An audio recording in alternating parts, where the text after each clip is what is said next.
আচ্ছা, একটা প্রশ্ন করি। নবীজির একজন কলিজার টুকরা মেয়ে ছিল, মেয়েটার নাম কি ছিল? মাশাআল্লাহ, তোমরা তো খুব ভালো জানো। নাম কি ছিল? ফাতেমা। মাশাআল্লাহ। ফাতেমার দুটি সন্তান ছিল, এক হচ্ছে হাসান আর এক হচ্ছে ফাতেমার একজন স্বামী ছিল, স্বামীর নাম কি ছিল? দেখছেন কত অ্যাক্টিভ শ্রোতা আমার। মাশাআল্লাহ। আমি নিয়ত করেছি, যেহেতু আজকের মূল উদ্যোক্তা হচ্ছে একজন নারী, তো আজকে আমরা একজন নারীর জীবন থেকে কথা বলবো তার মানে এটা নয় যে শুধু নারীদের ওয়াজ, এটা তা নয়, বরং ফাতেমার জীবনীতেও আমাদের জন্য শিক্ষা আছে না নাই? মাশাআল্লাহ। নবীজির একজন মেয়ের দ্বারাই বংশ চলেছে, বংশের ধারাবাহিকতা চলেছে। মেয়েটার নাম ছিল ফাতেমা। ফাতেমার মায়ের নাম কি ছিল? খাদিজা। বলেন, নাম ছিল কি? ইসলামে সর্বপ্রথম নারী যে ইসলাম ধর্ম গ্রহণ করেছিল তার নাম কি ছিল? খাদিজাতুল কুবরা রাদিয়াল্লাহু তাআলা আনহা। মাশাআল্লাহ। আচ্ছা বলেন তো, ফাতেমার সম্মানটা কম ছিল না বেশি ছিল? নবীজি বলেছেন, জান্নাতে সর্বপ্রথম যেই নারী প্রবেশ করবে এবং জান্নাতের সমস্ত নারীদের যে সরদারিনী হবে তার নাম হচ্ছে ফাতেমা রাদিয়াল্লাহু তাআলা আনহা। সুবহানাল্লাহ পড়ায়। নবীজি বলেছেন, যে ফাতেমাকে কষ্ট দেয় সে আমাকে কষ্ট দেয়, যে ফাতেমাকে ভালোবাসে সে যেন আমি নবীকেই ভালোবাসে। সুবহানাল্লাহ পড়ে। এটা হচ্ছে ফাতেমা রাদিয়াল্লাহু তাআলা আনহা। ওনার নাম ছিল ফাতেমা আস-সিদ্দিকা, আবার তাহেরা, আবার আছে জুহরা। এক এক জায়গায় একটা উপাধি এসেছে, তবে ফাতেমার সম্মানকে আকাশচুম্বী সম্মান করে দিয়েছে একজন। জবান খুলে বলেন তিনি কে? এবার আসেন, ফাতেমা রাদিয়াল্লাহু তাআলা আনহা যখন বিয়ে করেছিলেন, তার বিয়ের হাদিস, এই যুবকেরা, এই তো কথা এইটা ছিল না, কথা তো এইটা ছিল না, তোমরা চুপচাপ থাকবা একটু গ্যাপে, কেউ কাউকে ধাক্কা দিও না, এখানে জায়গা খুবই কম, কারণ সামিয়ারা খুবই কম জায়গায় আছে। আচ্ছা বলেন, ফাতেমার স্বামীর নাম কি ছিল? বলেন না, নাম কি ছিল? আলী রাদিয়াল্লাহু তাআলা আনহু। যখন ফাতেমার বিবাহের বয়স ঘনিয়ে আসলো, সর্বপ্রথম ফাতেমাকে, যুবকের হাদিসটা মনোযোগ দিয়ে শোনো, খালি ডান বাম করে মোবাইল নড়াবো না, কথা শোনো। ফাতেমার বিবাহের জন্য সর্বপ্রথম যিনি বিবাহের প্রস্তাব নিয়ে এসেছিলেন তার নাম হচ্ছে আবু বকর। তার নাম কি? আমাকে জবাব দিবেন, তার নাম ছিল কি? ইয়া রাসূলুল্লাহ, আমি আপনার মেয়েকে বিয়ে করতে চাই, আপনার পারমিশন আছে কিনা? নবীজি যখন প্রস্তাব পেয়েছেন একদম সাইলেন্ট, চুপচাপ, কোনো জবাব দেন নাই। আবু বকর বের হয়ে গিয়েছে। সেকেন্ড টাইম যিনি এসেছেন তার নাম হচ্ছে ওমরে ফারুক রাদিয়াল্লাহু তাআলা আনহু। নাম শুনেছেন সবাই? ইয়া রাসূলুল্লাহ, আমি আপনার মেয়েকে বিয়ে করতে চাই, আপনার পারমিশন হবে? নবীজি চুপচাপ, কোনো জবাব দেন নাই। তো দুইজন সাহাবী বুঝে গিয়েছে নবীজি তো চুপচাপ, প্রপোজালটা কি অ্যাকসেপ্ট হয়েছে না রিজেক্ট হয়ে গিয়েছে? রিজেক্ট হয়ে গিয়েছে, বের হয়ে আসছে। বাহিরে আরো আছে দুইজন সাহাবী। বলো কয়জন সাহাবী? খেয়াল করে দেখবেন যুবক ভাইয়েরা, বন্ধু বান্ধব এক জায়গায় বসলেই বদমাইশ শুরু হয়ে যায়, ঠিক কিনা বলো যুবক ভাইয়েরা? কিছু কিছু যুবক খুবই ভদ্র, মেয়ে দেখতে চায় না।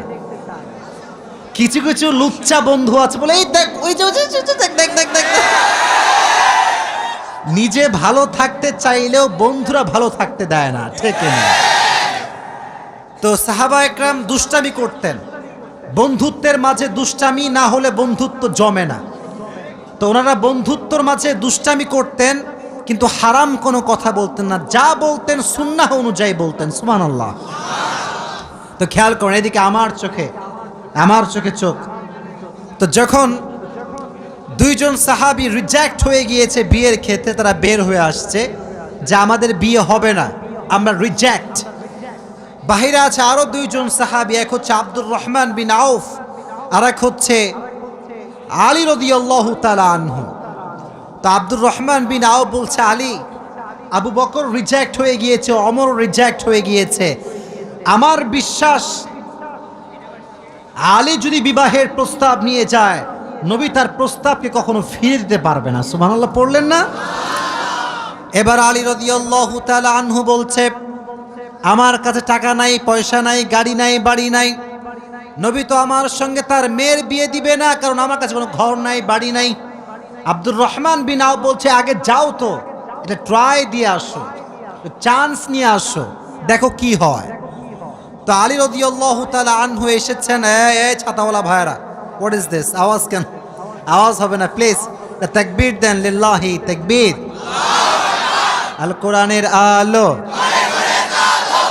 আমি ট্রাই করছি ন্যাচারালি কিছু বলার জন্য, কারণ দেখেন আপনারা যদি ডিস্টার্ব করেন এটা ওয়াজ থেকে যাবে ইউটিউবে। যদি আপনাদের সাউন্ডটা শ্রোতাকে কষ্ট দেয়, তারা বলবে নওগাঁর মানুষ অভদ্র মানুষ, কি সহ্য করা যাবে?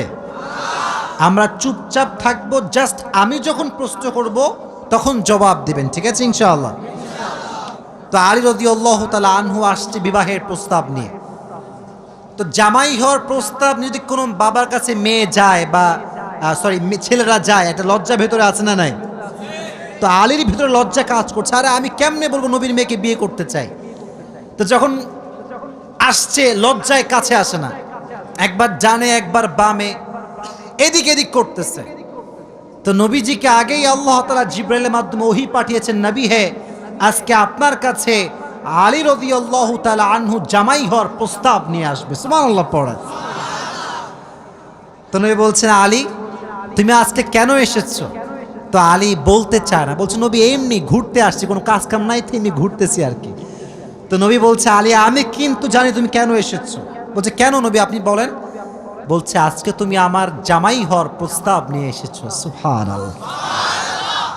তো নবীজি আগের দুইবার ছিলেন চুপচাপ, আগে ছিলেন কি চাপ? আরো জোরে। কিন্তু নবী এবার একটা কথা বললেন। নবী বললেন, আলী ইনশাআল্লাহ। তো আলী আবার ইনশাআল্লাহর অর্থ বোঝে না, যে ইনশাআল্লাহ মানে আবার কি হবে এখানে। তো উনি ভাবছে আমারটাও মনে হয় রিজেক্ট হয়ে গিয়েছে, বের হয়ে আসছে।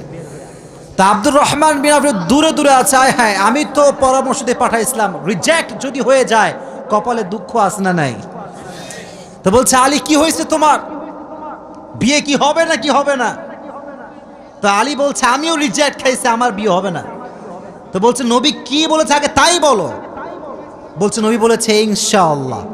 তো আলী রাদিয়াল্লাহু তাআলা আনহুর এই কথা শুনে আব্দুর রহমান বিন আওফ বলছে, তোমার বিয়ে অর্ধেক হয়ে গিয়েছে মনে করো। সুবহানাল্লাহ পড়ে। আচ্ছা বলেন তো প্রিয় ভাইয়েরা, ফাতেমার মতো চরিত্রবান নারী কি আমাদের এই বর্তমান বাংলাদেশে পাওয়া যাবে? আসতে বললেন কেন? পাওয়া যাবে? আলীর মতো এরকম জামাই, মুত্তাকি জামাই আল্লাহর জমিনে কাউকে পাওয়া যাবে?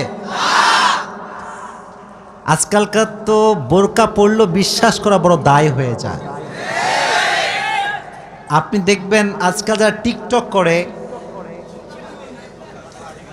তাদের ৮০% হচ্ছে বোরকাওয়ালি নারীরা টিকটক করে। আমি কথা বলবে না প্লিজ, নো কথা প্লিজ, আমি বলছি। দেখবেন টিকটকার মেয়েরা আসলে ইসলামটা বোঝে নাই। তারা মনে করছে জাস্ট বডিটা শো করব, কয়েকটা ফ্যান ফলোয়ার্স বাড়বে, বাস এনাফ। কিন্তু সে বুঝে নাই যে এই সামান্য কয়েকটা ফ্যান ফলোয়ার্স আমাকে জাহান্নামের আগুনে হাজার হাজার বছর পুড়িয়ে ফেলবে, ঠিক কিনা? They don't have any kind of realization, অনুধাবন নাই। এই যে একটা মেয়ের চেহারা আমরা দেখছি, তার উলঙ্গ চেহারা, উলঙ্গ বাড়ি ফেসবুকে সে শো করছে, টিকটকে সে শো করছে, আমাদের চোখ কি ভালো হচ্ছে না নষ্ট হচ্ছে? এই যে মেয়ের কারণে চরিত্র নষ্ট হচ্ছে, মেয়ের আমল নামায় গুনাহ আছে না নাই? তো ফাতেমা এরকম নারী ছিলেন না, এতটা খারাপ তিনি ছিলেন না। উনি ছিলেন সবচাইতে চরিত্রের সুমহান পর্যায়ের অধিকারিণী নারী। সুবহানাল্লাহ পড়ায়। তো লাস্টে নবীজি ফাতেমার কাছে আসছেন যে, ফাতেমা একটা কথা বলতে চাই আম্মা জান। দেখেন বাবা কাকে বলে, এই যুবকেরা বাবা কাকে বলে দেখো। বলছে আম্মা জান একদম মনোযোগ দিয়ে শুনবেন, ফিল করে শুনবেন। ফাতেমা তোমাকে একটা কথা বলতে চাই। আব্বাজান বলেন কি কথা? বলতেছে যে তোমার জন্য একজন পাত্র পেয়েছি বিয়ের জন্য। তো ফাতেমা বলছে মান হুয়ার রজুল, হু ইজ দ্যাট পারসন, সে কে? তো নবীজি বলছেন তার নাম হচ্ছে আলী। তো আলীর নাম শুনে ফাতেমা একটা মুচকি হাসি দিয়েছে, সুবহানাল্লাহ পড়ে। তো মেয়েরা কিন্তু কাউকে পছন্দ করলে সরাসরি ইয়েস বলে না, একটু মুচকি হাসি দেয়। আর হাদিসে এসেছে বিয়ের ক্ষেত্রে মেয়েকে মুখ ফুটিয়ে হ্যাঁ বলতে হবে না, যদি সে মুচকি হাসি দেয় এটাই প্রমাণ বহন করে যে সে রাজি হয়ে গিয়েছে, ঠিক না বলো? তো ফাতেমার যেহেতু মুচকি হাসি নবী দেখেছেন, নবী বলছেন ফাতেমা তোমার বিবাহ কার সঙ্গে ফাইনাল? কার সঙ্গে ফাইনাল? আলীর সঙ্গে ফাইনাল। তাহলে এই ক্ষেত্রে আমাদের একটা আদর্শ আছে ফাতেমার জীবনীর থেকে, যখন মেয়েকে বিয়ে দিবেন মুত্তাকি ছেলের সঙ্গে বিয়ে দেওয়া লাগবে, গাঁজাখোরের সঙ্গে বিয়ে দেওয়া যাবে না। আজকালকার গাঁজাখোরের সঙ্গে বিয়ে দেয় এরকম বাপ আছে না নাই? খালি গাঁজাখোর না, টাকলার সঙ্গে বিয়ে দিয়ে দেয়। আজীব কথাবার্তা। এত সুন্দর যুবক নওগাঁর মাটিতে আছে, বাবা টাকলা কেন খুঁজে বেড়ায়? আমি বুঝে আসি না জিনিসটা আর কি। শোনেন একটা বিষয় বলি, বাস্তব কথা বলছি। 15 বছরের মেয়ের সঙ্গে 60 বছরের বুইড়ার কখনো যায় না, এটা মানায় না, এটার সঙ্গে পার্সোনালিটি ম্যাচ খায় না, ঠিক কিনা যুবক ভাইরা? আমি চাই যার বউ নাই সে বিয়ে করুক, বাট যুবকের মনে কষ্ট দিয়ে বিয়ে করা যাবে না। আল্লাহ বোঝার তৌফিক দান করুক, পড়া আমিন।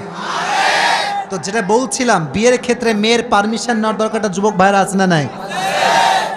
তো এক বাপকে বলা হলো যে আব্বাজান, থামো, কথা শোনো। কি রে? একজন বাবাকে প্রশ্ন করা হয়েছে যে আব্বাজান এই বামের ছেলে পেলে সব ভদ্র, এখানে সব ভদ্ররা বসে আছে, এর আওয়াজ করছো না তোমরা? চুপচাপ, একদম চুপচাপ প্লিজ। আমি কিন্তু সব সিচুয়েশন কন্ট্রোল করে কথা বলছি, প্লিজ তোমার সাইলেন্ট থাকবা। আচ্ছা, বেশি ছেড়ে গিয়েছে মাশাআল্লাহ, তাকবীর দেন, লিল্লাহি তাকবীর। আল্লাহ মনে হয় ভাবতেছে যে না, আজকে মাহফিলটা হোক, সমস্যা কি? ঠিক না? আল্লাহ সুযোগ দিয়েছেন, আমরা কাজে লাগাবো ইনশাআল্লাহ। তো আব্বাজান আপনি আপনার মেয়েকে কার সঙ্গে বিয়ে দিলেন? इसके सर पर तो बाल नहीं है।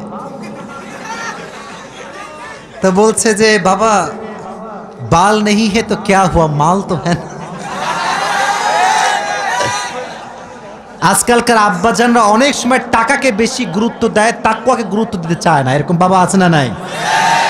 বিয়ের ক্ষেত্রে মুত্তাকি ছেলেকে গুরুত্ব দেওয়ার দরকারটা আছে না নাই? Number 1 point. নাম্বার 2, ফাতেমার জীবন থেকে আমরা 2 নাম্বার বিষয় শিখব যে একজন স্ত্রীর আদর্শ কেমন হওয়া দরকার, স্বামীর সঙ্গে ব্যবহার কেমন হওয়া দরকার, জানা দরকারটা আছে না নাই? আজকালকাল দেখবেন আপনারা প্রিয় ভাইয়েরা, সারাটা জীবন স্বামী তার বউয়ের জন্য খাটে, টাকা পয়সা গাড়ি বাড়ি সব দেয়, একদিন গিয়ে বলে কি জানেন, তুমি আমারে কি দিলে, তোমার কি তুমি জীবনে করলা আমার জন্য? অমকের জামাই তার শ্বশুরকে কত কিছু দিল, আমার স্বামীটা আবুল কিছু দেয় না আমার। এরকম স্বামী বউ আছে না নাই? আজীব কথাবার্তা, এটা ঠিক না। মনে রাখবেন, জাহান্নামে সবচাইতে সেই মেয়েরা বেশি যাবে যারা স্বামীর অকৃতজ্ঞ ছিল। নাউজুবিল্লাহ পড়েন। একটা অবাক করা হাদিস শোনায়। ফাতেমা এমন একজন বউ ছিলেন যিনি তার স্বামীর কাছে কোনো আবদারি করতেন না, কোনো কিছু চাইতেন না। তো একদিন স্বামী আসছে আলী, এসে বলছে এই ফাতেমা, তুমি আমার কাছে কোনো কিছু চাও না কেন? কিচ্ছুই চাও না, আমি চাই তোমাকে দিতে, তুমি নিতেই চাও না। আজকে তুমি এমন একটা কিছু চাইবা যেটা খাওয়ার জিনিস হবে, আমি তোমাকে নিয়ে এসে খাওয়াবো, আমি তোমাকে নিয়ে এসে। তো ফাতেমা বলছেন না, দরকার নাই। কি দরকার? থাক না, কোনো প্রয়োজন নাই। তো আলী আজকে নাসর বান্দা, না আমি খাওয়াই ছাড়বো আজকে, বলো কি খাবা। তো চাওয়ার একটা লিমিটেশন আছে। উনি বললেন আমার কিচ্ছু লাগবে না, জাস্ট বাজার থেকে একটা আনার নিয়ে আসবেন। কি নিয়ে আসবেন? তো আলী রাদিয়াল্লাহু তাআলা আনহু বলছে ঠিক আছে যাও, আমি যাচ্ছি তোমার জন্য নিয়ে আসবো একটা আনার। বের হয়েছেন নেওয়ার জন্য। এই মনোযোগ দিয়ে শুনবেন হাদিসটা, খুব মনোযোগ দিয়ে। বাজার থেকে একটা আনার কিনেছেন, কিনে যখন বাসায় ব্যাক করবেন, হঠাৎ করে একজন গরিব মানুষ আসছে, সে বলছে, আলী, আজ 3 দিন যাবত আমার পেটে কোনো খানা নাই, আমি বড় হতদরিদ্র মানুষ, খুবই ক্ষুধার্ত মানুষ, তুমি কি আমাকে কিছু খাওয়াতে পারবা? আলী রাদিয়াল্লাহু তাআলা আনহু এতটা দান করার মেন্টালিটি ছিল, এতটা ভালো মানুষ ছিলেন, বইয়ের কথা ভুলে গিয়েছেন, ওই আনারটাও আল্লাহর রাস্তায় দান করে দিয়েছেন। তো যখন আনার মানে হচ্ছে ডালিম, ডালিম, ডালিম। ও আচ্ছা, না বুঝলে বলা যাবে, কোনো সমস্যা নাই। আনার মানে হচ্ছে, নগরে ডালিম আছে না নাই? তোমাদের নগরে একটা বড় বাজার আছে, বাজারটার নাম কি? ওখানে দেখবা রাস্তার বাম পাশে শপগুলো বসে না, ফলের শপ, দেখবা অনেক অনেক অনেক আপনার আঙ্গুর রাখা আছে, বেদানা রাখা আছে, আছে না নাই? আপনারা বেদানাও বলেন, ডালিমও বলেন। আচ্ছা, তো উনি দান করে দিয়েছেন। তো যখন দান করে দিয়েছেন, হঠাৎ করে মাথায় আসছে, তো কার জন্য ছিল? ফাতেমার জন্য। বলেন, কার জন্য ছিল? তো মনটা খারাপ যে জীবনে বউ একবার চাইলো, তাও খাওয়াইতে পারলাম না, মানুষকে দিয়ে দিলাম। বাসায় আসছে, মনটা খুবই খারাপ। তো বউয়ের ভালোবাসা কাকে বলে খুব ভালো করে বুঝবেন। আলী যখন গেটটা খুলেছে, ফাতেমা যখন আলীর চেহারার দিকে তাকাইছে, বলছে, আলী, নিশ্চিত তুমি আমার বেদনা, আমার ডালিম তুমি আল্লাহর রাস্তায় দান করে দিয়েছো। সুবহানাল্লাহ পড়ে। তো বলছে ফাতেমা, আসলেই তাই, আমি দান করে দিয়ে আসছি। তো বলছে, আলী, তুমি যদি আমার জিনিসকে আল্লাহর রাস্তায় দান করে খুশি হও, আমি ফাতেমা তাতেই খুশি হয়ে গেলাম। অবাক করা বিষয় দেখেন, হঠাৎ করে একজন মানুষ বাসার গেটে নক করেছে, এই কেউ কি আছে বাসায়? গেট খুলেছে, তো দেখছে গেটের বাইরে দাঁড়িয়ে আছে একজন সাহাবী, তার নাম হচ্ছে সালমান ফারসি। তার নাম কি? এদিকে পেছনে কিয়ামত হয়ে যাক, তোমরা আমার দিকে তাকাও। তার নাম কি? সালমান ফারসি। বলছে, কি হয়েছে আপনার, হঠাৎ করে আপনি আমাদের বাসায় আসছেন? বলছে, নবীজি তোমার জন্য 9টি আনার হাদিয়া পাঠিয়েছেন। আপনার সুবহানাল্লাহ পড়তে পারলেন না? কয়টি আনার? আরো জোরে। তো আলী বলছেন, নো, এটা আমার না, এটা আমার হতে পারে না। সালমান ফারসি বলছে, কেন? এটা তোমার জন্য পাঠিয়েছে। আলী বলছে, ভালো করে চেক করো, এটা আমার জন্য হতে পারে না। বলছে, কেন? বলছে, আল্লাহ তাআলা কোরআনে বলেছেন, মান জাআ বিল হাসানাতি ফালাহু আশরু আমসালিহা, যে আল্লাহর রাস্তায় একটা দিবে, আল্লাহ তারে 10 গুণ বাড়ায় দিবে। তাহলে আমার তো 9টা হবে না, আমার হবে কয়টা? তো সালমান ফারসি এই কথা শুনে আবার পকেটে হাত দিয়েছে, হাত দিয়ে আর একটা বের করেছে, বলছে, নবী তোমাকে 10টাই দিয়েছে, আমি জাস্ট পরীক্ষা করছিলাম। সুবহানাল্লাহ পড়ে। তো চাইলেও একটা ভালোবাসা লাগে, আর যে আল্লাহর রাস্তায় দান করে তার আরো বেশি বাড়ায় দেয়। একজন আওয়াজ দিয়ে বলেন, তিনি কে? আর একটা রেওয়ায়াত বলি, একদিন ফাতেমা রাদিয়াল্লাহু তাআলা আনহা সুতা বিক্রি করলেন। কি বিক্রি করলেন? সুতার দাম হচ্ছে 6 দিরহাম। কয় দিরহাম? আচ্ছা, তো বলছে, হে আমার স্বামী আলী, 6 দিরহাম নিয়ে কয়েকটা রুটি নিয়ে আসো হাসান এবং হোসাইনের জন্য। কার জন্য? হাসান এবং হোসাইন কার সন্তান? ফাতেমা এবং আলীর সন্তান।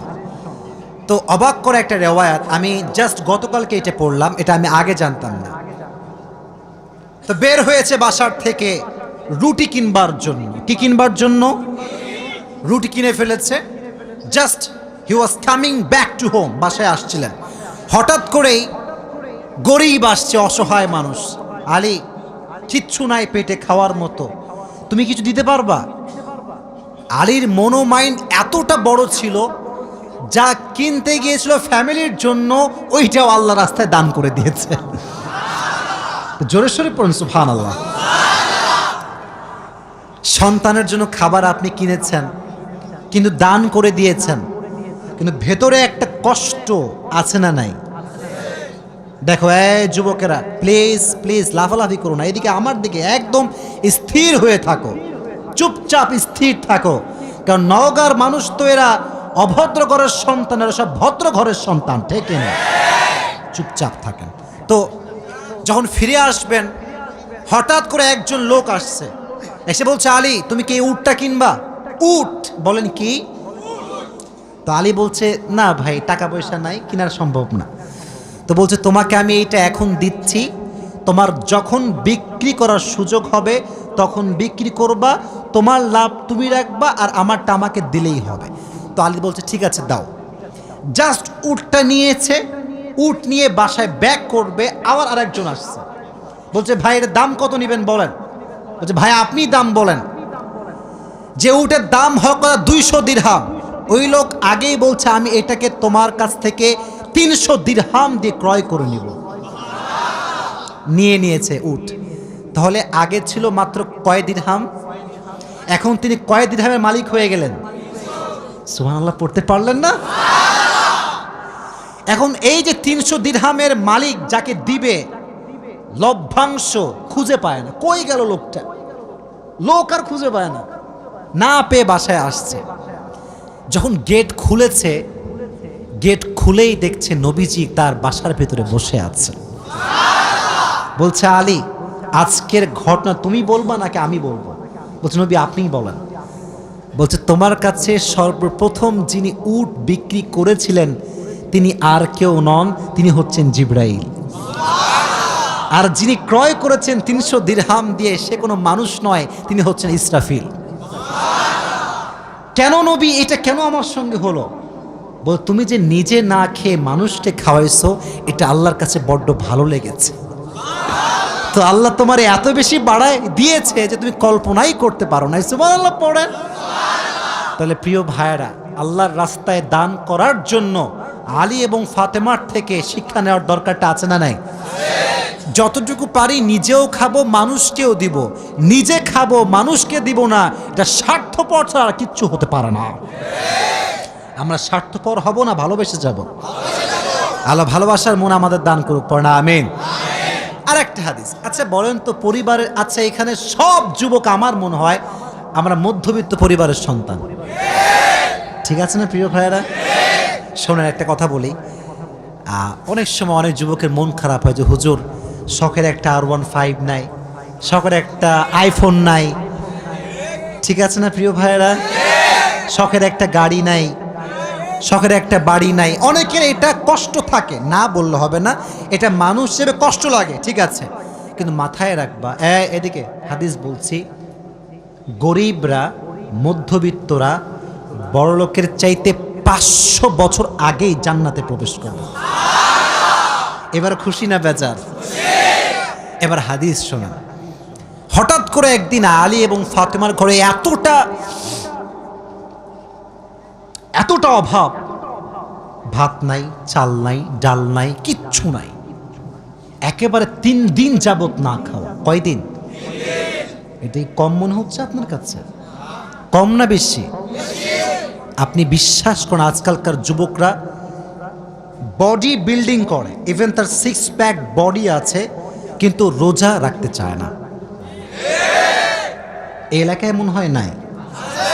খবর লাগাবেন না, আপনার ভাবিও রোজা রাখে না, খবর লাগায় না। বলবেন যে ভাবি হোয়াট ইজ দিস, রোজা রাখেন না এখন? বলছি বাবা গায়ে শক্তি নাই, দুর্বল। একদিন এক যুবককে বললাম, কি রে তুই আমার ওয়াজ শুনিস না? বলছে অবশ্যই শুনি। তাই রোজা রাখিস না কেন? বলছে যে ভাই রোজা রাখলে বডি কমে যাবে। নাউজুবিল্লাহ পড়তে পারলেন না প্রিয় ভাইরা? কয়েকদিন যাবত না খাওয়া। এবার আলী রাদিয়াল্লাহু তাআলা আনহু বাধ্য হয়ে গিয়েছেন, আর পারছেন না। বলছে ফাতেমা যাও, বাবার কাছে যাও, বলো আব্বাজান বাসাতে খাবার মতো কিছু নাই, আপনার কাছে কিছু হবে খাওয়ার মতো? আহা! ফাতেমা যখন ঘরে আসছেন, নবীজি ঘর খুলে দিয়েছেন। দেখেন বাবা এবং মেয়ের ভালোবাসা কত সুন্দর। ফাতেমা বলেন নাই যে আব্বাজান কিছু লাগবে। যখন গেট খুলেছে, মেয়ের চেহারা দেখেছে, আব্বা বুঝে গিয়েছে মেয়েটা আমার ক্ষুধার্ত হয়ে আমার কাছে এসেছে। সুবহানাল্লাহ পড়া। ডাক দিয়ে বলছে ফাতেমা তোমার অবস্থা কি বলো? কি হয়েছে তোমার? ফাতেমা রাদিয়াল্লাহু তাআলা আনহা ডাক দিয়ে বলছে, আব্বাজান, আজ 3 দিন যাবত আমাদের বাসায় কোনো ভাত নাই, ডাল নাই, চাল নাই, গোস্ত নাই, কিচ্ছু নাই। আমি আপনার কাছে একজন ক্ষুধার্ত নারী হয়ে এসেছি কিছু নেওয়ার জন্য। তো নবীজি বলছেন, এই যুবকেরা এদিকে তাকাও। বলছে, ফাতেমা, আমার কাছে 5টা বকরি আছে, 5টা দোয়া আছে। 5টা বকরিও আছে, 5টা ধামরাটের ভাইয়েরা, 5টা দোয়া আছে, 5টা বকরি আছে। তুমি কোনটা নিতে চাও? Which one you want select? তো ফাতেমা বলছে, নবী হে, আমার বকরি লাগবে না, আমাকে দোয়া শিখাই দিলেই হবে। পরীক্ষায় পাস। দোয়াটা আমার সঙ্গে সবাই পড়েন, সকলে আমার চোখে চোখ রাখেন, সবাই পড়েন, ইয়া আউয়ালাল আউয়ালিন, ইয়া আখিরাল আখিরিন, ইয়া যাল কুওয়াতিল মাতিন, ইয়া রাহিমাল মাসাকিন, ইয়া আরহামার রাহিমিন। আমি জানি যে এটা এখনই মুখস্থ করা সম্ভব না, তবে এটা আগামীকাল কোথায় যাবে? মাশাআল্লাহ, সার্চ করবেন, ডাউনলোড দিবেন, এখানে কাট করে নিয়ে আসবেন। এই দোয়াটা you have to repeat after me, বারবার বারবার বারবার। নবীজি বলেছেন, এই দোয়া যে যত বেশি পড়বে তার রিজিকে বরকত তত বেশি বেড়ে যাবে। এই দোয়াটা আমরা বেশি বেশি পাঠ করব তো ইনশাআল্লাহ। এবার ফাতেমা আলীর কাছে ব্যাক করেছে। আলী বলছে, ফাতেমা, তোমার হাতে গোস্ত কোথায়? ভাত কোথায়? খাবার কোথায়? তোমার হাত তো খালি, কোথায় আমার খাবার? তুমি তো খালি হাতে ফিরে এসেছো। বলছে, আলী, আমার হাত খালি না, আমার হাত ভরপুর আছে। বলছে, কিভাবে? বলতেছে যে, যাহাবতু লিদ-দুনিয়া ওয়া জিতু বিল আখিরা। আমি নবীর কাছে দুনিয়া চাওয়ার জন্য গিয়েছিলাম, নবী আমাকে আখিরাত দিয়ে ফিরাই দিয়েছে। আমি আখিরাত নিয়ে তোমার কাছে এসেছি। তো আলী এবার নিজেই আসছে। ডানের যুবকরা, কিরে আমার দিকে তাকাও। এবার নিজে কে আসছে? আলী। পরে এবার কে আসছে? নবী হে, অভাব, খাবার দাবার কিচ্ছু নাই। নবী এবার সংখ্যা বাড়ায় দিয়েছে। বলছে, আমার কাছে 5000 বকরি আছে আর 5টা দোয়া আছে, তুমি কোনটা চাও? আলী বলছে, নবী, 5000 বকরি নয়, 5টা দোয়া হলেই চলবে। কতটা আল্লাহর উপরে ভরসা চিন্তা করেন। আমার মতো আপনার মতো মদন হইলে আগে বকরি দেন, তারপর দোয়া দেখা যায়, ঠিক কিনা যুবক ভাইরা? বড় শুধু এইটা, বিপদে পড়লে মানুষ সুদও খায়, ঘুষও দেয়। আল্লাহর উপরে ভরসা করে কিছু থামবে, দোয়া করবে, তাহাজ্জুদ পড়বে, এই সবর মানুষের মাঝে নাই, ঠিক কিনা যুবক ভাইরা? বল। এজন্য আমাদের অভাব আসলে, দুঃখ আসলে আমরা ভরসা করব একজনকে। আওয়াজ দিয়ে বলেন, তিনি কে? আপনারা মনে হয় বিরক্ত হয়ে গেছেন, আমি দোয়া করে দেব, তাই না? না না, বিরক্ত হয়ে গেছেন মনে হয় না। আসলে খুব ভালো লাগলো এই বিষয়টা, যে আপনারা এতটা আগ্রহী যে বৃষ্টি হচ্ছিল তা আপনারা জান নাই। এটাই প্রমাণ করে নওগাঁর মানুষ ইসলাম প্রেমিক মানুষ, কোরআন প্রেমিক মানুষেরা। এই প্রমাণ দেওয়া যাবে তো ইনশাআল্লাহ? বেশি না, আর কিছু কথা বলবো, দোয়া করেই আমরা বাসায় ফিরে যাবো ইনশাআল্লাহ। আর যেহেতু মুক্তা চৌধুরী সহ যারা এই প্রোগ্রামটা অ্যারেঞ্জ করেছেন, এটার পেছনে অনেক কষ্ট আছে, অনেক মেধা আছে, অনেক শ্রম আছে। এই যে একটা প্যান্ডেল আপনারা করেন, বিশ্বাস করেন অনেক কষ্ট আছে। এই যে স্টেজ, এই যে মাইক্রোফোন, চেয়ার, এই সব কিছু সাজাতে অনেক কষ্ট করতে হয়। আমরা যারা বক্তা আছি, আমরা বড় সেলফিশ, আমরা বড় স্বার্থপর। আমরা আসি এমন একটা ভাবেই বাঁচি না আমরা, ঠিক কিনা প্রিয় ভাইরা বলো? মানে আমাদের ভাব দেখলে মনে হয় আকাশ থেকে নেমে আসছি আমরা। কিন্তু আমাদের উচিত, একদিন যাচ্ছি যেহেতু, কলিজার ভেতর থেকে সবাইকে ভালোবাসতে হবে, এটা আমাদের অধিকার, ঠিক কিনা বলো? সো আমি চাইলে কিন্তু শুধু দোয়া করতে পারতাম, যে বৃষ্টি হচ্ছে দোয়া করে দেবো না। আমি ভেবেছি এইটা, যেহেতু আপনারা আমাকে ভালোবাসেন, আমাকেও ভালোবাসার মান রাখতে হবে, ঠিক কিনা? তো আমি যে কথাগুলো বলবো এখন একটু মনোযোগ দিয়ে শুনবেন, ঠিক আছে ইনশাআল্লাহ? আচ্ছা, এখান থেকে যে সাউন্ড, এটা কি বাসায় যাচ্ছে? আশেপাশে যে বাসাগুলো, মানে আমার বোনরা তো শুনতে পাচ্ছে, তাই এখন যা বলবো এটা বোনদের জন্য একটু গুরুত্বপূর্ণ হবে। আচ্ছা শোনেন, একটা কথা আমি আপনাকে, এই যুবকেরা প্লিজ আমার দিকে তাকাও প্লিজ। আর কতবার বড় লাগে, প্লিজ আমার চোখে চোখ রাখো। আমি তোমাদের কাছে একটা কথা বলি যুবক, আচ্ছা আমরা কি মেয়েদের শত্রু নাকি বলো? তোমরা বলো না কেন, আমরা কি শত্রু? আমার কথা হচ্ছে বোন, আপনি পর্দাশীল হয়ে যান, আপনাকে আমরা স্যালুট করব, ঠিক না? আপনি পর্দাশীল না হলেও আপনাকে কলিজার ভেতরে সম্মান করব, এই জন্য কারণ কাউকে ঘৃণা দিয়ে নয়, সম্মান দিয়ে পরিবর্তন করতে হয়। আমাদের যে আজকাল অ্যাটিটিউড আমাদের বক্তাদের ভেতরে, দেখবেন যে আমরা বাংলাদেশে ভাই যেই পরিমাণ হুজুররা আর এক হুজুরকে বদনাম করে, পৃথিবীতে দ্বিতীয় আর কোথাও আপনি এরকম পাবেন না। এই মাইকটা পাইলে ওই হুজুর কনফার্ম জাহান্নামী, ওই হুজুরের বাপ কাফের, ওই হুজুর দাদা কাফের, এই হুজুর নিজেও কাফের, 14 হুজুর সবই কাফের। আচ্ছা সব হুজুর যদি কাফের হয় তাহলে জান্নাতে যাবে কে? জান্নাতে যাবে কে? ন্যারো মাইন্ডেড আমরা, খালি ভুল ধরতে পারি, গুণ ধরতে পারি না, ঠিক কিনা বলো? তো আজকের এই নওগাঁর ধামইরহাট, তাই না? ধামইরহাটের মাহফিল, আমি একটা ছোট্ট কথা বলছি। আমি আমার এটা কখনো আমি বলি নাই, আজকে ফার্স্ট বলছি। আমি আমার বন্ধুদের কাছে ক্ষমা চাচ্ছি আজকের, কারণ আমার কথায় কিছু মিস্টেক ছিল। কি মিস্টেক ছিল? মেয়েদেরকে আমি যা শিখেছি এই পর্যন্ত, মানে আমার এই ক্যারিয়ারে, যুবক ভাইরা তোমরা এটা ভালো করে শুনবা, কারণ সামনে বিয়ের দিন তো আসতেছে, তাই না? এখন থেকে রোমান্টিক হওয়ার দরকার আছে না? মানে প্র্যাকটিস তো করবা, প্র্যাকটিস তো করা লাগবে, ঠিক কিনা বলো যুবকেরা? তো দেখো আসলে কি জানো, মেয়েদের সঙ্গে কড়া হয়ে কোনো লাভ নাই, ঠিক আছে না? মানে মেয়েরা কড়া সব একদম পছন্দ করে না। আমি ভাবতাম যে ঝাড়ি মারলে মনে হয় সব চেঞ্জ হয়ে যাবে, তো এখন বুঝতে পারতেছি যে মেয়েদেরকে আসলে ধমক দিয়ে কিছু হবে না। যা বলতে হবে সম্মানের সঙ্গে বলতে হবে, একদম পরিপূর্ণ রেসপেক্ট দিয়ে বলতে হবে। মেয়েরা দেখবা অটোমেটিক্যালি পরিবর্তন হয়ে যাবে, ঠিক কিনা বলা? এটা আমি শিখেছি তারিক জামিলের থেকে। নাম শুনছেন আপনারা? পাকিস্তানের একজন টপ ফেমাস স্কলার, দেখবেন সাদা পাগড়ি পরে, দেখছেন মনে হয় আপনারা ইউটিউবে ফেসবুকে। তো উনি বললেন যে अगर किसी को दीन में लाना चाहते हो तो जबान की बोल को मीठा बनाओ। উনি বললেন যদি কাউকে দিনের পথে নিয়ে আসতে চাও, তোমার কথা হবে মধুর মতো মিষ্টি। সুবহানাল্লাহ পড়া। তিতা কথা দিয়ে কিছু করা যায় না। আপনি দেখবেন যে আমি অধমের কথা এমন এমন যুবকরা শোনে যার এক পাশে চুল আছে আর এক পাশে চুল নাই, খুব স্টাইলিশ ছেলেগুলো আমার কথা শোনে, তো রাস্তায় দৌড়ায় দৌড়ায় আসে, এই কি ব্যাপার, তুমি আমার কথা শোনো, তোমার তো আমার সঙ্গে আসলে যাওয়ার কথা না। বলছে হুজুর আপনি যা বলেন এটা আমার সঙ্গে যায়, যায় না? এই যে আমি বলি ছ্যাঁকা খেয়ে বেকা হওয়া যাবে না, কথা বাস্তব না অবাস্তব? আমি এটা বলি কেন জানেন? আমি ভাবি এই কথা, আমি হুজুর, আমাকে আমার মতো চিন্তা করলে হবে না, আমাকে ওই যুবকটার মতো চিন্তা করতে হবে যে যুবকটা এখন ভবিষ্যতে খারাপ পথে যেতে চাচ্ছে, তাকে আমার জায়গায় নিয়ে আসতে হবে। আমি হুজুর মানুষ, আমার চিন্তা একরকম, যুবকের চিন্তা আর এক রকম। আমি চিন্তা করি দিন কেমন করে মানা যায়, আর যুবক চিন্তা করে টিকটকে ফলোয়ার কেমনে বাড়ানো যায়। চিন্তার মাঝে পার্থক্য আছে। আমাকে যদি একে মোটিভেট করতে হয়, আমাকে তার জায়গায় যাওয়া লাগবে।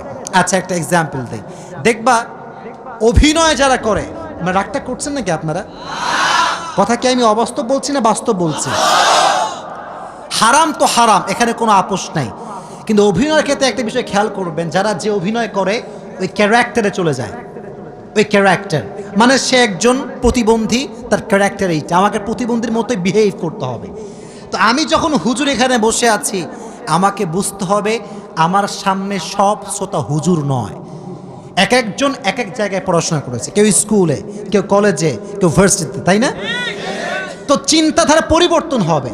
আমাকে কথা বলতে হবে আজহারির মতো, কারণ আজহারি যখন কথা বলে একজন আলেমও যেমন শোনে, একজন প্রফেসরও সেই কথা শোনে। আমাদের চিন্তা পরিবর্তন করতে হবে। তো যেটা বলছিলাম, বোনদের ক্ষেত্রে মারামারি করে কোনো লাভ নাই, সম্মান দিয়ে পরিবর্তন করতে হবে, ঠিক কিনা প্রিয় ভাইরা? এবার আসেন হাদিস থেকে কথা বলি। তাকবীর দেন সবাই মিলে, লিল্লাহি তাকবীর, আরো জোরে লিল্লাহি তাকবীর। কিছু কিছু মেয়ে আছে দেখবেন গায়ে পড়ে ঝগড়া করে, এটাও খোটা দিয়ে বলছি না, সম্মানের সঙ্গে বলছি। আমি দেখেছি মাঝে মাঝে কিছু কিছু মহিলা, এদের কথা শুনলে মনে হয় ভাই 10 হাত দূরে পালায় যায়, খাইস্টা টাইপের একেবারে। আবার দেখবেন যে মাঝে মাঝে রিক্সাওয়ালার সঙ্গে তুমুল ঝগড়া, কে রে এক মহিলা দ্বারা ঝগড়া করতেছে, খুবই ঝগড়াটি হয়। কিছু কিছু মহিলা আছে দেখবেন, আর কিছু কিছু মেয়ে আছে দেখবেন স্বামীর সঙ্গে গায়ে পড়ে ঝগড়া করে, গায়ে পড়ে। স্বামী এসে বলছে যে দেখো তোমাকে শাড়ি পরে অনেক সুন্দর লাগছে মাশাআল্লাহ। তো বউ বলতেছে আচ্ছা জান বলো তো আমি কি মোটা হয়ে গিয়েছি? তো স্বামী বলছে না না না তুমি অনেক সুন্দর স্লিম আছো। বলছে তুমি তো আমার ভালোবাসার মানুষ, বলো না একটু। বলছে না না তুমি মোটা হওনি, তুমি চিকন ঠিকই আছো। বলছে মিথ্যা কথা না, সত্য কথা বলো, আমি তোমাকে ভালোবাসি, কিচ্ছু হবে না। তো বলছে যে জান তুমি একটু মোটা হয়েছো। বাস আগুন লেগে গেল, ও আমি মোটা হয়ে গেছি তাই না? মানে স্বামী ঝগড়া লাগাবে না, মেয়েটা ইচ্ছা করে ঝগড়া লাগায়, ঠিক কিনা বল? হাদিসে এসেছে ফাতেমার সঙ্গে আলীরও ঝগড়া হতো মাঝে মাঝে, বাট এটা মিষ্টি ঝগড়া ছিল। আলী রাগ করলে ফাতেমা মানায় নিত, ফাতেমা রাগ করলে আলী মানায় নিত। সুবহানাল্লাহ পড়েন।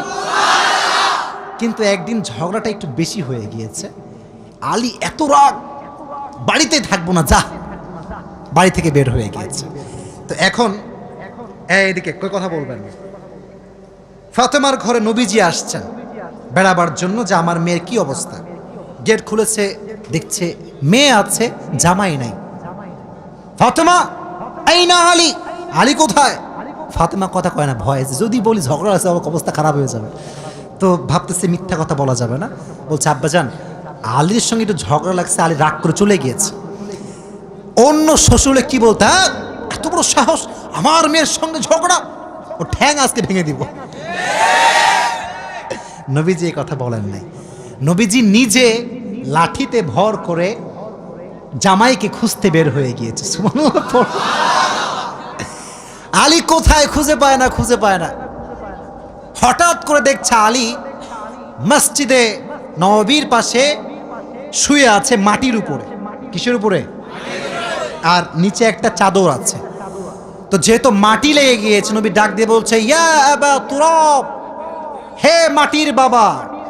এর উদ্দেশ্য আমি ব্যাখ্যাটা বলছি, দেখবেন। এই এদিকে তাকান। মনে করেন আপনার বন্ধুর সঙ্গে আপনার রাগারাগি হয়েছে, কিন্তু আপনি চাচ্ছেন এমন একটা ভাব করতে যে কিছুই হয় নাই।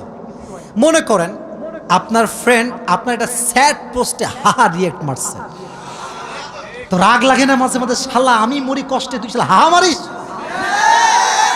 লাগে না, কষ্ট লাগে না? তো এখন আপনি আসছেন রাগ নিয়ে, কিন্তু আপনার বন্ধু যেন আমার ফ্রেন্ড রাগ করেছে, একে সামলাইতে হবে। বলছে বন্ধু তুই যে মেয়েকে পছন্দ করি তার নাম্বার আমি পেয়ে গিয়েছি। তো দেখবেন যে এই বন্ধু বলবে যে শালা যেহেতু পেয়ে গেছে রাগ করা যাবে না। ঠিক আছে না প্রিয় ভাইরা? কারণ রাগ করলে আমার আর বিয়ে করা হবে। তো নবীর টেকনিক দেখেন, কথা কি মারপ্যাচ বোঝা যাচ্ছে? নবীর টেকনিক দেখেন। নবী জানে যে আলীর সঙ্গে ফাতেমার কি হয়েছে, ঝগড়া। কি হয়েছে? আরো জোরে কি হয়েছে? তো আলীকে এমন ভাবে ডেকেছে ইয়া আবা তুরাব, মানে ও জামাই সাহেব কি খবর, কি করেন, মানে আমি কিছু জানি না, কোনো সমস্যা না, আসেন, কিছু হয় নাই, আসেন। তো আলী ভাবতেছে নবী মনে হয় জানে না, কোনো সমস্যা নেই, চলেই নবীর সঙ্গে যাওয়া যায়। তো নবী এদিকে তাকান, প্র্যাকটিক্যালি বোঝেন, আমি অ্যাক্টিং করে বোঝাচ্ছি, অভিনয় করে। নবীজি বললেন আলী ওঠেন, নিজে জামাইয়ের হাত ধরে উঠালেন। সুবহানাল্লাহ পড়েন। গল্প করতে করতে জামাই শ্বশুর যাচ্ছে বাড়ির দিকে। এদিকে বাসায় আছে কে? বাসায় আছে কে? নবীজি গেট নক করলেন, ফাতেমা তুমি কোথায়, বের হও। ফাতেমা গেট খুলেছেন।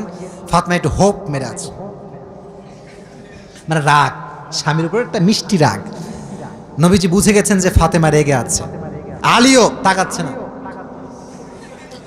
ভালোবাসার রাগ আর কি। ভালোবাসা হচ্ছে এমন একটা জিনিস, এখানে রাগ না থাকলে, অভিমান না থাকলে ভালোবাসা জমে না আসলে, ঠিক না প্রিয় ভাই? আচ্ছা, তো নবীজি বলছেন ফাতেমা এই দেখেন, এদিকে তাকান, এদিকে তাকান। ফাতেমা ডান পাশে বসো। আলী আমার কাছে আসো, রোম্যান্টিক সিন ম্যান, বামে বসো। তো বলছে আলী তোমার হাত দাও, ফাতেমা তোমার হাত দাও, এবার আমার বুকের দিকে তাকান, এই যে এখানে। নবীজি ফাতেমার হাত এখানে রাখলেন নিজের বুকের উপরে, আলীর হাত তার উপরে, আর নবীজি এই দুইটা হাতের উপর নিজের হাতটা রাখলেন। এই তিনটা হাত একসঙ্গে, একটা হচ্ছে ফাতেমার হাত, আর একটা হচ্ছে আর একটা নবীজির নিজের হাত। সুবহানাল্লাহ পড়ে। নবীর হাত যেখানে আছে বরকত কম না বেশি? তিনটা হাত রেখে নবীজি দেখেন কি চালাক নবী, কি চালাক নবীজি। বলছে ফাতেমা বলো আই লাভ ইউ, বলো কি। আসলে হাদিসের শব্দ আই লাভ ইউ না, আমি জাস্ট আপডেট করে এটাকে বোঝাচ্ছি। আলীকে বলছে আরে তুমি বলো আই লাভ ইউ টু, বলো আমাদের কোনো রাগ ঢাক কিচ্ছু নাই। নবীর হাতের ছোঁয়া পেয়ে তারা সব রাগ ভুলে গিয়ে আবার মিলেমিশে একাকার হয়ে গেল। ঝগড়া লাগতে পারে, মনে রাখবেন সম্পর্কে রাগ হতে পারে, অভিমান হতে পারে, বাট ছেড়ে যাওয়ার নাম ভালোবাসা নয়, হাতটা আগলে ধরার নাম হচ্ছে ভালোবাসা। ঠিক কিনা ভাই? তো হাত ধরে রাখলেন যে হাত ছাড়া যাবে না। যখন মিটমাট নবীজি বের হয়ে আসলেন, নবীজির চেহারা এতটা খুশি, যখন সাহাবা একরামদের কাছে আসছে নবীর চেহারার থেকে নূর বের হতে শুরু করে দিয়েছে। ইয়া রাসূলুল্লাহ আপনি এত খুশি কেন? বলছে সাহাবা একরাম শোনো, আজ আমি আমার মেয়েকে তার জামাইয়ের সঙ্গে মিলাই দিয়ে আসছি। সুবহান। এই জন্য ঝগড়া হতে পারে বাট ডিভোর্স দেওয়া যাবে না। আজকালকার ডিভোর্স এত বেশি বেড়ে গিয়েছে, যে পরিমাণ মানুষ মরে তার সাথে বেশি ডিভোর্স বাংলাদেশে হয় মনে হয় আজকাল। ডিভোর্স দেওয়া যাবে, মানিয়ে নেওয়ার দরকারটা আছে না নাই? এই জন্য বোনদের কাছে আমার আবদার, অনুরোধ, রিকোয়েস্ট, স্বামীকে খোটা দিয়ে নয় ভালোবাসা দিয়ে বোঝাতে হবে। স্বামীকে তার অতীত দিয়ে নয় তার বর্তমান দিয়ে জাস্টিফাই করতে হবে। কিছু কিছু মেয়ে আছে স্বামীর একটু খারাপ পাইলে হয় তোর মতো শয়তান কেউ নাই, এরকম মেয়ে আছে না নাই? শুধু একা একা অপমান করো না, এলাকার মানুষ সবার সামনে। মনে রাখবেন যেই মেয়ে তার স্বামীর বদনাম করে সেই মেয়ে ভালো হতে পারে না। স্বামীকে বদনাম করে ঠিক করা যায় না, স্বামীকে ভালোবাসা দিয়ে ঠিক করতে হয়। ঠিক না? তবে মাঝে মাঝে সিচুয়েশন পরিবর্তন হলে পদক্ষেপ নেওয়া যাবে, বাট ডিভোর্সের পর্যায়ে যাওয়া এটা ভালো কোনো কাজ হতে পারে। আল্লাহ আমাদের সকলের দাম্পত্য জীবনকে সুখময় করে দিক, সকলেই পড়না আমিন। তাহলে আমরা শিখলাম বিয়ের ক্ষেত্রে মেয়ের পারমিশন নেওয়ার দরকারটা আছে না নাই? ফাতেমার বিয়ের ক্ষেত্রে নবীজি পারমিশন নিয়েছেন কি নেন নাই? Number 1 point. নাম্বার 2, এই বাচ্চারা এই এক মোবাইল দিছে কে রে? হ্যাঁ না মুরব্বী আব্বাজান আপনার পাশে কিচ্ছু হয়নি, এ কিচ্ছু হয়নি, একে ঝাড়ে না না কিছু বলেন না, ঝাড়ি মারা যাবে না, ও আবার এখানে আসবে, তো ওকে আসতে হবে। ও আজকের শ্রোতা আগামী নামাজি হবে ইনশাআল্লাহ। এদের সঙ্গে বাজে ব্যবহার করবেন না। কিছু কিছু হুজুর দেখে এই বাচ্চারা এই বাচ্চা যাওয়ার সময় তওবা করে ইয়ার কভি ভি মাহফিল মে নেহি আয়েঙ্গে হাম, ও তওবা করে যায়। ঠিক না প্রিয় ভাইরা? আবার মাঝে মাঝে দেখবেন বাচ্চা যখন মসজিদে যায়, মুরব্বী আছে কিছু মুরব্বী ঠেটা টাইপের, মানে ঠেটা ঠেটা ঠেটা মুরব্বী আছে এলাকায়। তুই কার বেড়া রে, আজীব কথাবার্তা। বাচ্চা আসলে পকেটে চকলেট রাখবেন, আব্বু এদিকে আসো, কয় রাকাত পড়লা? আমি একজন বাচ্চাকে বললাম কি রে ফজর নামাজ কয় রাকাত বা 10 রাকাত? ও বোঝে না বাট আসে, তো ওকে তাড়ায় দেওয়া যাবে? ভালোবাসার দরকারটা আছে না নাই? তাহলে 1 নাম্বার শিক্ষা, মেয়েকে বিয়ে দেওয়ার ক্ষেত্রে পারমিশন নিব। আজ আছেন তো ইনশাআল্লাহ। 2 নাম্বার, যতই অভাব হোক না কেন আল্লাহর রাস্তায় দান আমরা করবো তো ইনশাআল্লাহ। আর মেয়ে যখন স্বামীর কাছে কিছু চাইবে, খারাপ ভাষায় চাইবে না ভালো ভাষায় চাইবে? ভালো ভাষায়। আচ্ছা, লাস্ট নাম্বার সেটা হচ্ছেই আমরা যখন বিয়ে করব যতই ঝগড়া হোক সমাধান করে নিব, কেউ কাউকে ছেড়ে যাওয়ার চেষ্টা করব। আমি অধম, যা যা বলেছি, যতটুকু বলেছি আল্লাহ তাআলা সবাইকে সে অনুযায়ী আমল করার তৌফিক দান করুন, সকলেই পড়না আমিন। আসলে যেহেতু আজকের প্রোগ্রামটা একটু অনাকাঙ্ক্ষিত হয়ে গিয়েছে, আপনারা যদি বসে থাকতেন, আমি যদি কথা বলতাম, মজাই হতো আলাদা, তাই না আজকে? তবে আমরা দুঃখ পাইনি, আমাদের ভরসা আশা একজনের উপরে, তিনি কে? আমি এটা বিশ্বাস করি, বিশ্বাস করেন, এটা হয়েছে, এটাই মনে হয় ভালো হয়েছে। মানে আল্লাহ যা চাইছে ভালোর জন্য তো চাইছে, তাই না? আমি একটা কথা বলি, লাস্ট কথা। কালকে আমার প্রোগ্রাম ছিল সাতক্ষীরা, নাম শুনছেন? খুলনার সঙ্গে হচ্ছে সাতক্ষীরা, যশোর পার হয়ে যাওয়া লাগে। আমি আমার বাস্তবিক কথা বলছি, আল্লাহ ভালো চায় বলেই সব কাজ করে। আমার ইচ্ছা ছিল যে সুন্দরবন কখনো যায়নি, আমি কিন্তু খুলনা জন্মগ্রহণ করছি, আপনারা জানেন খুলনাতে, আমার জন্ম হচ্ছে খুলনাতে। তো ভাবলাম যে এবার সাতক্ষীরা মাহফিল করব, অবশ্যই সুন্দরবনটা দেখেই আসবো। আমি শুক্রবার জুমা পড়িয়েছি হচ্ছে গাইবান্ধা, কোথায়? মানে গরুবান্ধা, গাইবান্ধা আর কি। আচ্ছা, জুমা পড়িয়ে ভাবলাম, আমি বলছি যেটা ভালো করে বুঝবেন, এটা আমি মজা করার জন্য বলছি না, শিক্ষা আছে এখানে। তো গাইবান্ধার থেকে আপনার সাতক্ষীরা হচ্ছে প্রায় 12 থেকে 14 ঘন্টার জার্নি। কম না বেশি ভাই? অনেক দূর। কিন্তু বিশ্বাস করুন, আমার নিয়ত হচ্ছে গাইবান্ধার থেকে সোজা যাব একদম খুলনা সুন্দরবন। নাটোরে যখন আসছি, নাটোর থেকে 2টা ট্রাম, এক হচ্ছে সাতক্ষীরা আর এক হচ্ছে রাজশাহী। তো আমার পিএস বলছে, ভাই আমার বউ আছে, বাড়ি যাওয়া লাগবে। তো এই কথা শুনে আমরা খুব রাগা, সুন্দরবন ঘুরবো, কিসের বউ, এখন কোনো বউ হবে না। তো যাই হোক, পরে গিয়ে আমরা বললাম ঠিক আছে চলেন রাজশাহীতে যাই। কিন্তু আমার ড্রাইভার সাহেব বলছে, হুজুর আমার বউটা সব অন্য জায়গায় গেছে, আমি যেতে পারবো না। তো কেমন যেন আল্লাহ তাআলার ইচ্ছা 12 ঘন্টার জার্নি আমরা করি নাই। তো বললাম ঠিক আছে চলেন রাজশাহীতে যাই। আমি বললাম নিশ্চিত লিখে রাখেন, এখানে কোনো একটা কল্যাণ লিখে রেখেছে কে? রেখে দিয়েছে কে? যা কথা তাই। বাসায় আসলাম, মাথায় প্রেশার যে আবার ঘুম থেকে উঠেই যাওয়া লাগবে সাতক্ষীরা। সকালে কল যে হুজুর মারাত্মক বৃষ্টি, আমাদের বিশাল বড় প্রোগ্রাম, কয়েকটা থানা মিলে আমাদের মাহফিল, বিশাল বড় প্যান্ডেল, একটা ঝড় একটা বৃষ্টি সব বানচাল করে দিয়েছে, সব শেষ। তার মানে হচ্ছে হুজুর আপনাকে আসতে হবে না। তখন ভাবলাম যদি আমি 12 ঘন্টার জার্নি করে যেতাম হুদায়, আসতাম হুদায়, কোনো কাজ নেই। মাঝখান দিয়ে আমার মেন্টালি স্ট্রেসটা বাড়তো, কষ্ট হতো। তখন বুঝলাম আল্লাহ जो करता है अच्छाई के लिए करता है, ঠিক না? যা কিছু হয়, whatever happens in our life, Allah has better plan for you. যা হচ্ছে এই সব কিছুর পেছনে হাত আছে একজনের, তিনি কে? আল্লাহ। অতএব আজকে যা হয়েছে, যা শুনছি, খারাপ তো শুনি নাই। ওয়াজটি খুব খারাপ লাগছে নাকি আপনাদের? আজকের ওয়াজের শিক্ষা আছে না নাই? মানে আজকের ওয়াজটা এমন একটা ওয়াজ আমার লাইফে আমি করলাম, যে ওয়াজে যুবকদের জন্য শিক্ষা আছে, মেয়েদের জন্য শিক্ষা আছে, বাবাদের জন্য এইটা শিক্ষা আছে, টাকলা নয়, সরকারি নয়, গাঁজাখোর নয়, মুত্তাকি ছেড়ে দিয়ে আপনার মেয়েকে বিয়ে দেওয়া লাগবে, ঠিক আছে? আমি যতটুকু বলেছি, যা যা বিয়ের ব্যবস্থা করতে হবে নাকি? আচ্ছা তোমরা, আমি বলি খালি চিল্লা ছেলে বেরো দাও। তোমরা এসএসসি এক্সাম দিবা, কে কে এসএসসি আগে দিয়েছো বা দিবা? দিয়েছো? এসএসসি এক্সাম চলছে, এরকম কেউ কি আছে নাকি? তোমাদের পরীক্ষা বাদ দিয়ে ওয়াজ শুনতে আসছো? আল্লাহ এদের পরীক্ষার রেজাল্ট ভালো করে দিক, সকলেই পড়ো না আমিন। আচ্ছা হাত নামা, হাত নামা। আমি বলি আচ্ছা, আমি কিছু কথা বলা যায় না, দোয়া করে দেবো এখনই।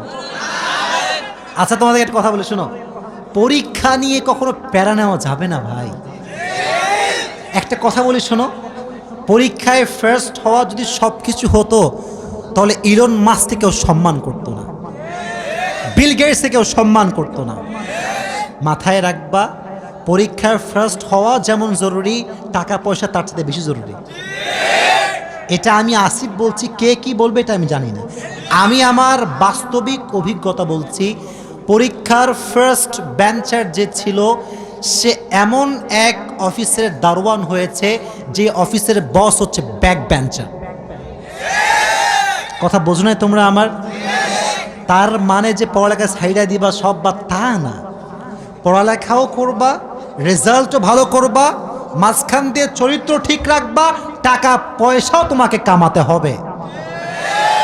কারণ আজকালকার কিছু খালা আছে দেখবা, এই তোমার ছেলের কি খবর গো, আমার ছেলে তো চাকরি হয়ে গেল, আমার মেয়ের বিয়ে হয়ে গেল, তোমার ছেলে কখন কি হবে? বলবা যে আপনার মেয়ের বিয়ে হয়েছে, আপনার ছেলের প্রমোশন হয়েছে, সব ঠিক আছে, বাট আমি তো হাতির বাচ্চা, আমি তো সিংহের বাচ্চা, আমার যখন প্রমোশন হবে নওগাঁ নয় গোটা বাংলাদেশ থরথর করে কাঁপতে থাকবে। ঠিক ঠিক, wait for the right time, একটু অপেক্ষা করো, বাট ক্যারিয়ারে ফোকাস করো। মনে রাখবা পরীক্ষার এই যে একটা পেইন, এরকম পেইন যে কত খাইছি জীবনে, কিচ্ছু কাজে আসে নাই, খালি ঘুমটা নষ্ট করছি আর কিচ্ছু না। এক সময় এত পেইন, না 1 নাম্বার হতেই হবে, নয় বাপ ভাত দিবে না, কিচ্ছু দিবে না। আমার বাপ আমাকে নিজে বলে, আব্বা তুমি যে 1 নাম্বার চিন্তা হওয়া বাদ দিয়েছিলা, এটাকে আমি এখন বুঝতে পারছি তোমার সঠিক সিদ্ধান্ত ছিল। কারণ আমরা এই যে তথাকথিত সমাজ 1 নাম্বার হতে হবে, 1 নাম্বার হতে হবে, এইটা করতে করতে ক্যারিয়ারের মূল ফোকাসটা হারায় যায়। কথা ঠিক আছে না প্রিয় ভাইয়ারা? তুমি ভালো রেজাল্ট করো, বাট জীবনে যেটা হতে চাও পাশাপাশি এটাকে বেশি ফোকাস করবো। রাজি আছো তো ইনশাল্লাহ? তোমরা সাকিব আল হাসানের নাম শুনছো? খেলোয়াড়, অলরাউন্ডার, তাই না? তোমরা, আমি জাস্ট তোমাদেরকে ভালোবেসে কথাগুলো বলছি, আমার কথা শেষ, জাস্ট ভালোবেসে বলছি। তোমরা দেখবা যে ও রিসেন্টলি গ্রাজুয়েশন কমপ্লিট করেছে, দেখছো? 15 বছরের গ্যাপ। কত বছরের গ্যাপ? তো যখন পড়ালেখা বাদে ক্রিকেটিং শুরু করছিল, এলাকার মানুষ গাইল ধুমাইয়া গাইল, শালা পাগলা লেখাপড়া বাদ দিয়ে ক্রিকেটিং করে বেড়াচ্ছে। যারা ক্রিটিসাইজ করতো ওই সময়ে, তারাও আজকে সেলফি তোলার জন্য পাগল হয়ে গিয়েছে। ঠিক না ভাই? বোঝার ট্রাই করো, ক্যারিয়ারটা হচ্ছে মেইন থিং। পরীক্ষার রেজাল্ট ডাজেন্ট ম্যাটার যদি তুমি ক্যারিয়ারে ভালো কিছু করতে পারো। তুমি ফ্রিল্যান্সিং করতে পারো, তুমি একজন ভালো উদ্যোক্তা হতে পারো, তুমি বিজনেস ম্যাগনেট হতে পারো, তুমি একজন লেকচারার হতে পারো, তুমি যা মন চায় হতে পারো, বাট খালি পরীক্ষা পরীক্ষা পরীক্ষা, 100 নাম্বার পাইতে হবে, জিপিএ 5 পাইতে হবে, এই চিন্তা বাদ দিয়ে দাও। ঠিক না প্রিয় ভাইরা? আল্লাহ আমাদের সবাইকে বোঝার তৌফিক দান করুক, সকলে পড়া আমিন। যারা পরীক্ষার্থী এসেছো, পরীক্ষার হলে গিয়ে 2টি কাজ করবা। কয়টা কাজ? 1, যখন বাসার, সবার জন্য বলছি, শুধু ওদের জন্য না, সবার জন্য, যখনই পরীক্ষা আসবে বাসার থেকে বের হওয়ার আগে 2 রাকাত সলাতুল হাজত পড়বে। কি হাজত? এদিক থেকে শুনছে, এদিক থেকে শুনে নাই, কি নাম? 2 রাকাত নামাজ নিয়ত করবা যে আমি সলাতুল হাজত পড়ছি। এদিকে তাকাও, 2 রাকাত পড়বা, পড়ে দোয়া করবা যে আল্লাহ আমি যতটুকু পারি করেছি, বাদবাকি তোমার হাতে, তুমি আমার পরীক্ষার ফলাফল ভালো করে দিও, সকলে পড়া আমি। আর একটা আমল পরীক্ষিত, এটা আমি নিজে করছি, সেটা হচ্ছে পরীক্ষার হলে গিয়ে দুরূদ শরীফ পড়বা। দুরূদ ইব্রাহিম পড়ো আমার সঙ্গে, আল্লাহুম্মা সাল্লি আলা মুহাম্মদ। আরো জোরে, আল্লাহুম্মা সাল্লি আলা মুহাম্মদ ওয়া আলা আলি মুহাম্মদ কামা সাল্লাইতা আলা ইব্রাহিম ওয়া আলা আলি ইব্রাহিম ইন্নাকা হামিদুম মাজিদ। আমি এই আমলটা অ্যাপ্লাই করেছি, আমার যেটা মাথায় ছিল না যে কি আনসার হবে, এটাও আল্লাহ আমার মাথায় ঢুকাই দিয়েছে। ইভেন আমি আল্লাহকে সাক্ষী রেখে বলছি, আল্লাহর কসম করে বলছি, আমার রেজাল্ট, এটা শো অফ না, এটা আমার শো অফ মনে করে প্রচার করে দিও না, শো অফ না, আমার রেজাল্ট যে এত ভালো হয়েছে, যে সেকেন্ড হয়েছে আমার পরে, যে সে আমার চাইতে 100-এরও বেশি কম নাম্বার পাইছে, আলহামদুলিল্লাহ। তার মানে যে আমি খুব ভালো তা না, উদ্দেশ্য হচ্ছে আমলে একটা ইফেক্ট আছে। যদি আমলকে আপনি বিশ্বাস করে করতে পারেন, আমলের আপনার একটা পরিচয় দিয়ে দিবে একজন, আওয়াজ দিয়ে বলেন তিনি কে। তো পরীক্ষার হলে এটা মনে করো কোয়েশ্চেন পেপার, এটা হাতে পাইছো, দেখবা না, আগে দেখবা না, মানে পড়ার আগে, হাতে পাওয়ার আগেই পড়বা আল্লাহুম্মা সাল্লি আলা মুহাম্মদ ওয়া আলা আলি মুহাম্মদ কামা সাল্লাইতা আলা ইব্রাহিম ওয়া আলা আলি ইব্রাহিম ইন্নাকা হামিদুম মাজিদ। তুমি বিশ্বাস করো, তোমার ঈমান শক্ত রাখো, দেখবা তোমার যেটা অনেক হার্ড কোয়েশ্চেন, এটাও তোমার জন্য ইজি হয়ে যাবে ইনশাআল্লাহ। প্রত্যেকটা যুবককে আমলটা করার তৌফিক দান করুন, সকলেই পড়া আমিন। মুক্তা চৌধুরী সহ তার হাজব্যান্ড, তার যারা এটাকে এত সুন্দর আয়োজন করেছে, সবার জন্য আমি দোয়া করি, সবাইকে নেক হায়াত দান করুন, পড়া আমিন। হ্যাঁ, উনি কিন্তু এই আয়োজন করার কথা না। ওনার মতো মানুষ, বড় পর্যায়ের মানুষ, ওনারা অন্য চিন্তা করার কথা ছিল। এটা প্রমাণ করে যে মুক্তা চৌধুরী একটা ভালো ইসলামিক মনোমাইন্ড বিলং করে, ঠিক আছে না প্রিয় ভাইরা? ইভেন তোমরা দেখো উনি দাওয়াত দিয়েছে বলে কিন্তু আমরা আজকে এখানে আসছি, তাই না? তো আমি আসলে ওনার বাবার জন্য দোয়া করব যে আল্লাহ ওনার বাবাকে জান্নাতুল ফিরদাউসের উঁচু মাকাম নসিব করে দিক। সকলে মন খুলে পড়না আমিন। এবং পাশাপাশি যারা বেঁচে আছে আত্মীয় স্বজন সবাইকে আল্লাহ নেক হায়াত দান করুক, সকলে পড়না আমিন। আমাদের যারা মারা গিয়েছে পূর্বপুরুষ, বাবা মা, খালা খালু, নানা নানি, দাদা যান, সবার জন্যই আজকে আমরা আমাদের মন খুলে দোয়া করব, ঠিক আছে ইনশাআল্লাহ।